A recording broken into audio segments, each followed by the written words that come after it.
रसूलुल्लाह ने अपने आसपास के राजाओं को और बादशाहों को इस्लाम की दावत देने के लिए खत भेजे। इन्हीं में से एक लेटर हारिथ इब्ने उमैर के जरिए सोराबिल इब्ने अमर गस्सानी को भेजा गया, जो रोमन एम्पायर की तरफ से सीरिया का गवर्नर था। लेकिन जब रसूलुल्लाह का मैसेंजर मूता नाम की जगह पर पहुंचा, सोराबिल के हुक्म पर उन्हें कत्ल कर दिया गया। जब ये खबर रसूलुल्लाह को मिली तो उन्हें बहुत गम हुआ, क्योंकि एम्बेसडर को मारना उस टाइम पर भी क्राइम था। रसूलुल्लाह ने इसका जवाब देने के लिए 3000 की फौज इकट्ठा करी।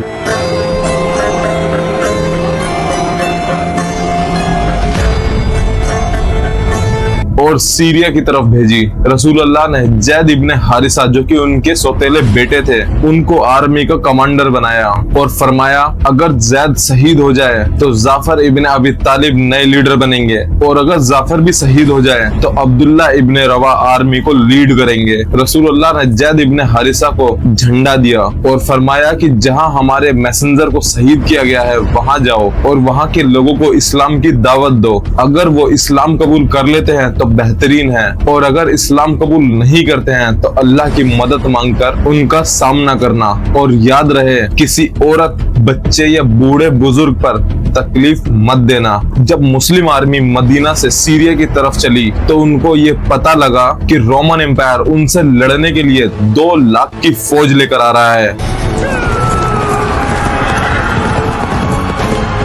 3000 वर्सेस 2 लाख की फौज।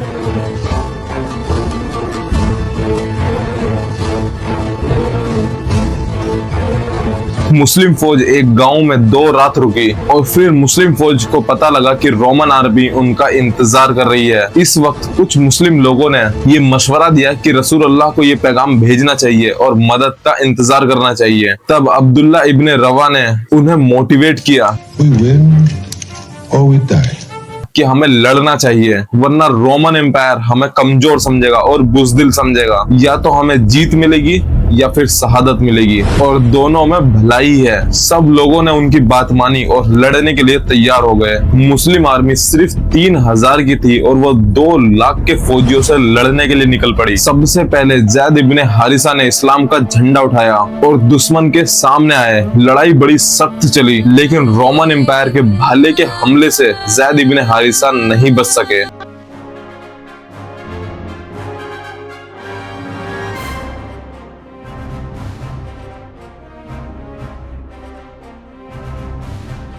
वो पूरी तरीके से खून में भीग चुके थे, लेकिन अपनी आखिरी सांस तक रसूलुल्लाह के हुक्म के लिए लड़ते रहे और आखिर में वो शहीद हो गए।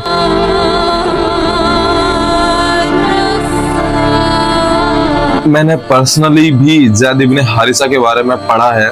मुझे लिटरली बहुत ज्यादा दुख हुआ जब वो शहीद हुए, क्योंकि वो इस्लाम के 4थे या 5वें शख्स है जिन्होंने इस्लाम कबूल करा था। और काफी सहाबा को तो ये बात पता भी नहीं थी कि वो रसूलुल्लाह के सौतेले बेटे हैं। सबको ये लगता था कि रसूलुल्लाह के सगे बेटे हैं वो, और आज उन्हें शहादत मिली। ये चीज सुनकर रसूलुल्लाह को बहुत गम हुआ, क्योंकि जैद इब्ने हारिसा ने अपने माँ बापों के साथ जाने के लिए भी इनकार कर दिया और रसूलुल्लाह के साथ रहने से वो राजी थे। उनका इस्लाम में बहुत बड़ा मर्तबा है, लेकिन सबसे पहले शहीद होने वाले शख्स जैद इब्ने हारिसा थे इस बड़ी जंग में। जब जैद इब्ने हारिसा शहीद हो गए तो हुक्म के हिसाब से जाफर इब्ने अबू तालिब ने इस्लाम का झंडा उठाया और वो लड़ने के लिए आगे बढ़े। वो हजरत अली के भाई थे।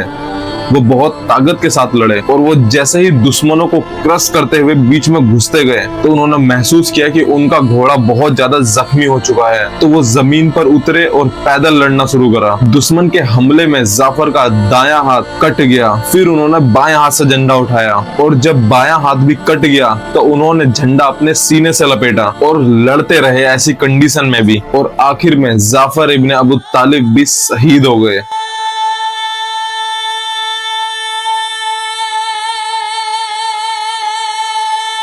अब्दुल्ला इब्ने उमर ने कहा, मैं उस जंग में था जब हमने हजरत जाफर के जिस्म को देखा तो उनके जिस्म पर 90 से ज्यादा जख्म के निशान थे और एक भी निशान उनकी पीठ पर नहीं था। जब पता लगा कि हजरत जाफर शहीद हो गए तो इस्लाम का झंडा अब्दुल्ला इब्ने रवा ने उठाया। वो अपने घोड़े पर आगे लड़ने के लिए बढ़ने लगे, लेकिन अंदर थोड़ी बहुत हिचकिचाहट थी। लेकिन उन्होंने खुद से कहा, ये लोग लड़ रहे हैं शहादत के लिए और मैं अभी तक दुनिया की सोच रहा हूँ। ये कहकर उन्होंने तलवार उठाई और जंग के बीच में घुस गए। वो लड़ते रहे जब तक शहीद नहीं हो गए, लेकिन उनके शहीद होने के बाद इस्लाम का झंडा गिर गया था। लेकिन उस वक्त एक और बहादुर सहाबी ने झंडा उठाया, जिनका नाम ताबित इब्ने अकरम था। उन्होंने सब मुसलमानों से कहा, किसी को अपना लीडर चुनो। मैं ये झंडा उस शख्स को दे रहा हूँ जो जंग का माहिर है और जिसने इस जंग में लगभग 9 तलवारें तोड़ दी हैं, खालिद।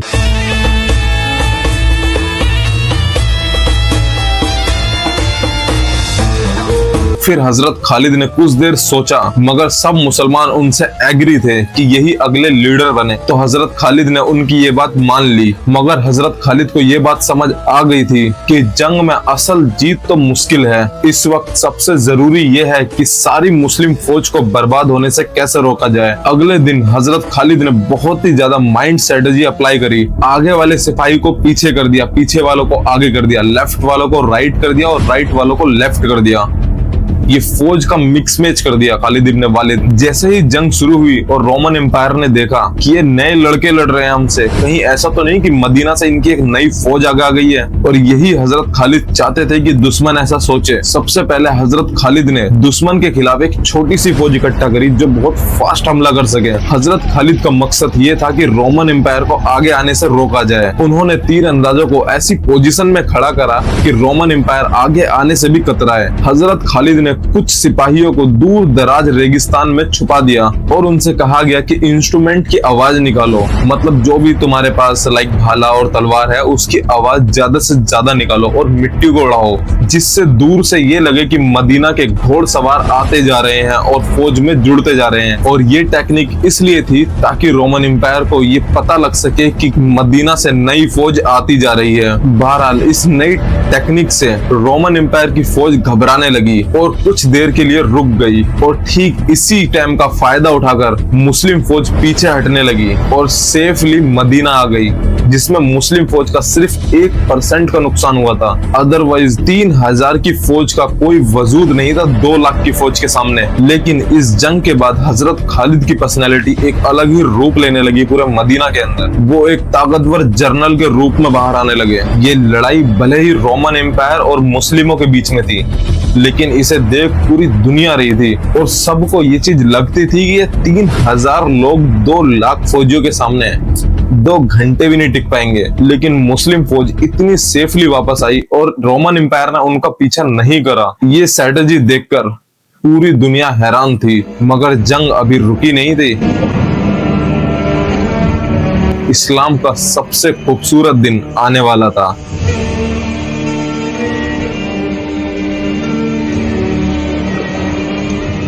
सब्सक्राइब कर लेना। और अगर आपने हमारी इससे पहले की स्टोरी नहीं पढ़ी है तो वो पहले पढ़ ले, ताकि आपको ये स्टोरी और इजीली आसानी से समझ में आ जाए। लिंक डिस्क्रिप्शन में है पूरी प्लेलिस्ट का, और आपकी स्क्रीन पे भी दिखाई दे रही होगी हमारी पूरी प्लेलिस्ट तैयार है।